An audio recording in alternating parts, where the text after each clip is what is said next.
Assalamualaikum everyone. Today our group will be discussing about how can Malaysia move toward a more mature democracy. I will introduce myself. My name is Muhammad bin Afiq bin Muhammad Ismail 2021625644. For the introduction of this discussion, in a world of diverse cultures and civilization, there are many different types of governance practiced by a country around this world. One of is democracy. The democracy can be defined as a system of government in which sovereignty is as with the world people who rule either directly or through representatives. In the political sense, it is using the democracy in the government in the term that all the members of the state have the right and ability to control directly the details of the government. According to Abraham Lincoln, the 16th president of America, he defined the democracy as the government of the people, by the people, and for the people.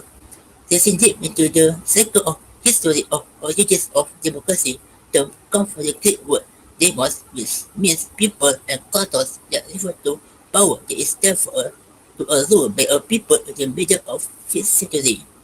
To denote the political system that was easy at the Greek 16th stage as Athens. The etymological origin of democracy took me a hint at a number of issues that is conferred at 1670 cases in the government or a ruler or by among the people. A popular majority government will be established to be constituted if the democracy continues to be exist beyond a long time period. The democracy also refers to a system of government that the law, policies, leadership, and major undertaking of state or other policy in a way they are directly or indirectly decided by the people of modern country. The democracy comes in many different shapes and types according to how the democracy implementation is set by the people. There are two components of democracy. One of is direct democracy. This type of democracy is a form of government in which citizens in the state rather than representatives decide the law and policy that govern them. The direct democracy was to be known firstly being used by the ancient democracy in the past historical time in 5th century. This direct democracy is also known to be co-occurs with the people. For example, state referendum is the example of direct democracy that allows the public to decide a certain case by direct voting. Other than that, there also are the type of democracy named as indirect democracy. The indirect democracy is also known as representative democracy that is set up where the people choose others to represent them and making significant determination on their behalf. For example, in the European countries like UK, there was existing some system of representative democracy that called as liberal democracy. This liberal democracy is the people vote for a government through periodic election with secret vote and trust. The government are very accountable among the citizens and has the power to in some way, in part by such as in the result of the people. Generally, as we all know, the pattern of government is in this mode must have its own advantages and disadvantages. The advantage of the democracy are firstly is possessing the ability to people like to vote. This gives the freedom to residents to elect or choose the leader of representative that the people prefer through the electoral process. Furthermore, leaders or representatives that the people prefer through the electoral process, plus they are also being given the right to vote on issues in the politics, economic, and social arena. The people can have decided that they can pick a supreme government in election and with the existence of political party. It would be more probable leaders to choose by the citizen. In addition, the democracy also offers representation to people.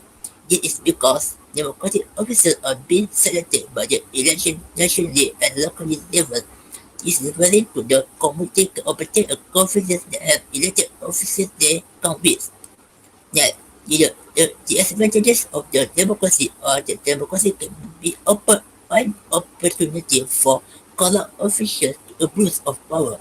This is because the elected politician can obtain the ability will be tempted to misuse the privilege for their personal interest.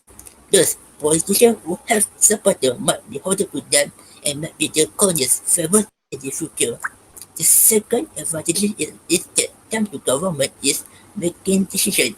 The The democratic process in the government is a monarchical form of government where decision making are made fully protocol when it comes to the decision and law making.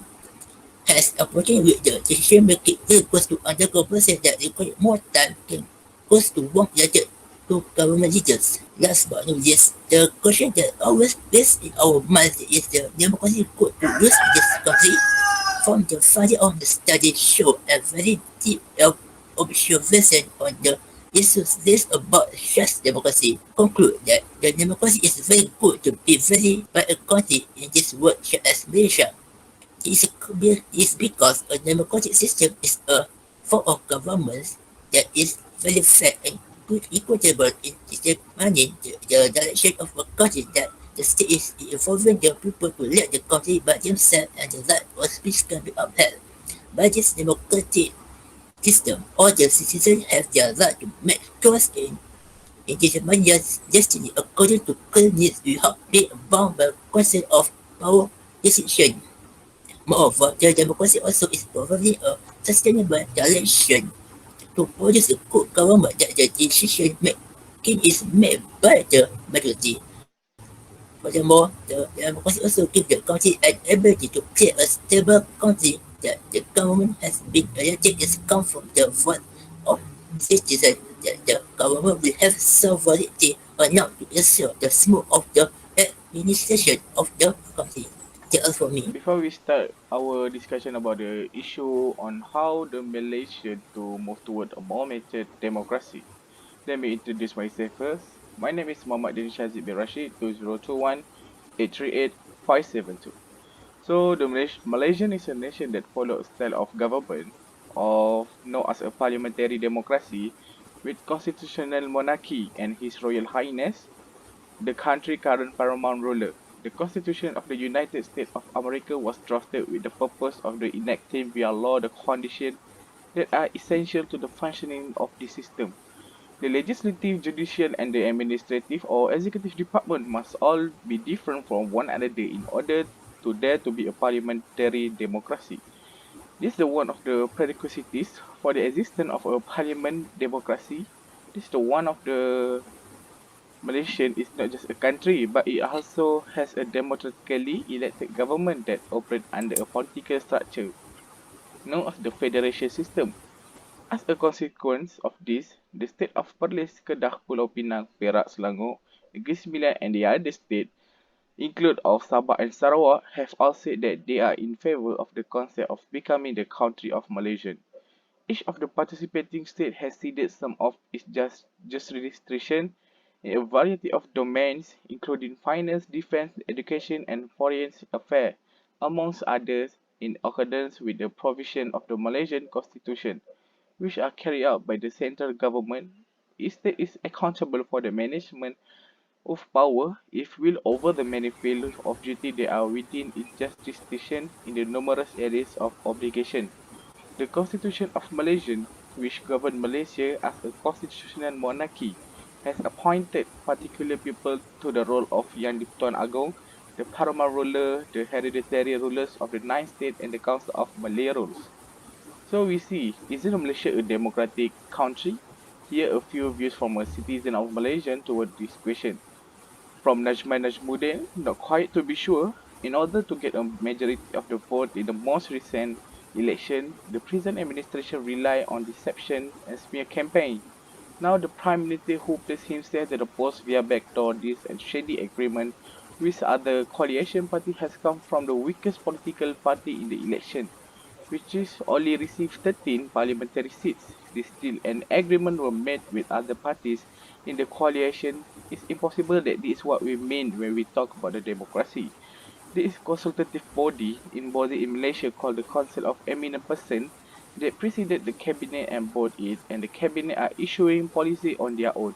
As a result, Malaysians from both sides of the political spectrum have the impression that no one is really in charge of the country at this time.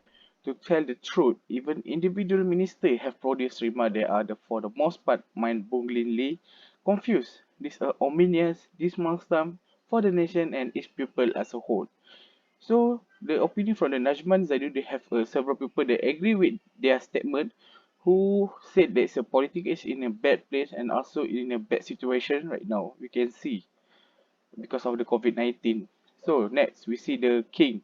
King is the head of the Islam inside his own state, and the federal territories are each of other ruler within their respective states.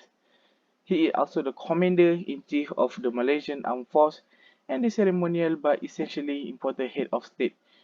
Despite Islam's status as the official religion of Malaysia, the country's constitution protects individual right to practice whenever faith they want. As we can see, it have arguing toward democracy in Malaysia. Have people said that Malaysia is democracy country, but have a people said that Malaysia is constitutional monarchy. It is fact or cap. If Malaysia use a democracy in their government, why we still use a king powers as a country? It is because the nation of Malaysia is organized as a federation. Each of the sultan preside over a state that contribute the formation of Malaysian when compared to other federation countries. Throughout the globe, the traditional monarchs of a Malay state did not give up their traditional status prior to the founding of Malaysia. This is contrast to other federation countries. So how Malaysia want to prepare a proper democracy? The issue within Malaysia is not whether or not is prepared for a true democracy. Rather, the concern is whether or not Malaysia has the civic and political culture that is necessary to establish a democracy that is stable, continuous, and genuine. In the very beginning, we have to inquire ourselves what is democracy and what it is about. The problem here is that democracy is supposed to be about protecting the right of individual and citizen. In a country that is administered democratically, every person has the right to exert influence over how the nation is run, provided that they do not infringe upon the right of others in order to do so. In point of fact, however, the political culture of Malaysia is tainted by the corruption. This is not simply the result of the misrule that has been exercised by UMNO for the past half a century or so, which has led to the corruption, the subversion of public policy by private interests, a lack of commercial competitiveness, racial tension, kleptocratic plutocracy, and the expense of those who are less privileged. Pakatan is not the answer of the problem, bringing democracy to Malaysia. Rather, it is symptom of the rakyat desire to democratize themselves. In point of fact, it's very possible there is factor in the issue. So, next we will see on from what people say to the how Malaysia want to prepare a proper democracy. So, the issue is not whether we will know Malaysia is not still prepared for a proper democracy because we use a monarchy system. So, why is Malaysia not a full-fledged democracy? We might be under the impression that developed countries like Singapore and Malaysia are automatically classified as fully fledged democracies just due to the fact that they are developed or have a clean government. The truth of matter is not even the world's most powerful nation, the United States, is not a fully democratic state, much less Malaysia. Malaysia is not a true democracy, since the monarchy and sultanate pick who will serve as prime minister rather than people of Malaysian elected their lead directly in a manner comparable to that of Indonesian. Racism and racial segregation are still provides problem in Malaysia. So this is a opinion from the citizen of Indonesia named Banja Widodo said that United States, Malaysia, Singapore and the Indonesia have a different system of the parliamentary and they have their own to guide their government. I think just that from me. Assalamualaikum. I'm Ahmad Fadzil bin Aminudin from class M4AM 1102B. My matrix number is 2021610656. Okay, today I will present the arguments in support of issue 2, which is why Malaysia should be said to be not a democratic country. Next, I will start with the presentation. Malaysia is not a country that practices the concept of democracy if it is taken in a broad scope. It is desirable that citizens are also given right in politics, that is at least given the option to select a leader through a democratic process. However, today, Malaysia is not fundamentally a democratic system, but has switched to a plutocracy system. This means that government policies are determined not by looking at the fate of the people, but determined by tycoons and billionaires. Every time a general election is held, we will hear billions of dollars spent on campaigning, betting officials, and voters.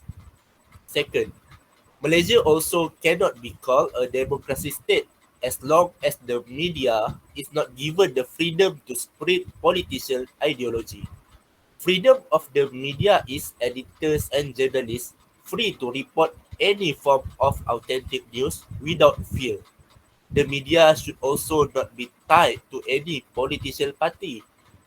Based on 2011 newspaper report released by Freedom House, Malaysia is ranked 143 out of 196 that gave freedom to its media. This clearly shows that there is a lack of legitimacy in delivering the news because these journalists seem to be afraid of certain parties. This in turn will cause political competition to become increasingly unhealthy due to the undercover factors carried out by journalists in Malaysia. Or easier to say, the absolute or almost absolute freedom of the media no longer exists in Malaysia. This will surely create a new worse atmosphere in the Malaysian democratic arena if the media is often not given supported by various parties. Through surveys on social media also, the decline in the confidence of the younger generation is due to the existence of an inequality gap between them and politicians. If today they are tired of the attitude of politicians, it is impossible that one day the democratic system will simply remain in the name because of the growing number of young people who do not want to support the system. The thinking of this younger generation is seen as more mature when they have already begun to know the political intrigues that politicians are doing. When it comes to making a manifesto, all sorts of sweet promises are thrown. But after being selected by the people, everything remains only a promise. What exactly is the use of elections or democratic systems if the leader use only the feet to force a name and not to help the people? A democratic state, in its definition, is the power with which the people have to choose a leader, followed by the successful implementation of such trust by the leader. However, if such responsibilities are ignored, it will be an appropriate for Malaysia to be called a democratic state. Lawyers have also given many opinions to support the fact that Malaysia is not a country that practices the concept of democracy. One of the activists in Malaysia, Amiga Srinivasan, has stated that Malaysia cannot be considered as a mature democracy due to the poor attitude of MPs in the Dewan Rakyat. MPs in the past have been known to be mature and professional in their debates in the House of Commons, which is evidenced by the handset of Parliament. Although politics used to be not as good as the current system, politicians used to be seen as more responsible in carrying out their duties as leaders, voicing the problems of the people. They also consider the responsibilities given as trust that need to be managed as best as they can. Therefore, it is not surprising that the practice of democracy at that time received a warm response from all Malaysians as they were confident that every politician could do his job well without raising any issue. The president of Parti Amanah Negara, Datuk Muhammad Sabu, also described the democratic system practice in the country as destroyed. This is because some of the people's representative changed parties and were allegedly bought despite getting the votes of the people at the previous election. For example, Barisan Nasional politicians have been chosen by the people to rule an area, but after becoming a member of parliament, they act to change parties and this at the same time cause discontent among people. The trust of the people will also be eroded by little. When representative of the people can be sold on the political market of the country, it is unlikely that representative of the people can also be purchased at the international level and subsequently become a threat to the state. If we look at the survival of democracy, it is now beginning to mix with the cunning planning of some politicians in Malaysia. For example, the corrupt practice of winning votes has indirectly brought down the prominence of this democracy. The top leadership of some of these parties will act to instruct subordinates to give a boost to the public, provided that they choose a candidate as a leader. There is no denying that whenever there is an election, there will be parties that use negative means to win the votes. If there are so many voters taking bribes, is it still appropriate to admit that our country is a democratic country? In fact, some scholars have formulated that the democratic system in our country is purely race-centric. When there is a race-centered democracy, then it indirectly makes it more difficult to advance towards liberal democracy. Liberal democracy has yet to be implemented by the Malaysian government, as there are a number of factors that constrain its implementation efforts. Malaysia has not yet achieved democratic status, also because if the kings are still considered to have the absolute power to select prime ministers and ministers. If the people of our country assume that the people who will select the prime minister and the great minister are kings, we are no longer a democratic system. Yet, we are already a country with a system of absolute kings. Is that from me? Okay, thank you, Fadil. Okay, hi guys. So I will take a conclusion. So, okay, my name is Mior Shah, and my matrix number 2021207426. So, guys, as the conclusion, so democracy is more than a simply a term or a notion. To fulfill this notion, the government should not claim ownership of the state. So, this is due to people's liberty to pick what is best for the country. To accomplish so, the government should prioritize democratic principles such as free and fair election as well as equality. So the governments should not prioritize their own self-interest when adopting programs. People should always be included in politics. Although Malaysia democracy is weak due to the governing elite's control of the country is not immune to internal and global pressures for political reform. With the 1969 race riots, the 1998 ASEAN economic crisis, and the Reformasi movement, which mold and transform people's involvement in Malaysia.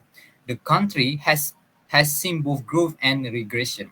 Malaysia democratic experience can be traced back to the colonial period, and its legacy continues to influence Malaysian politics today.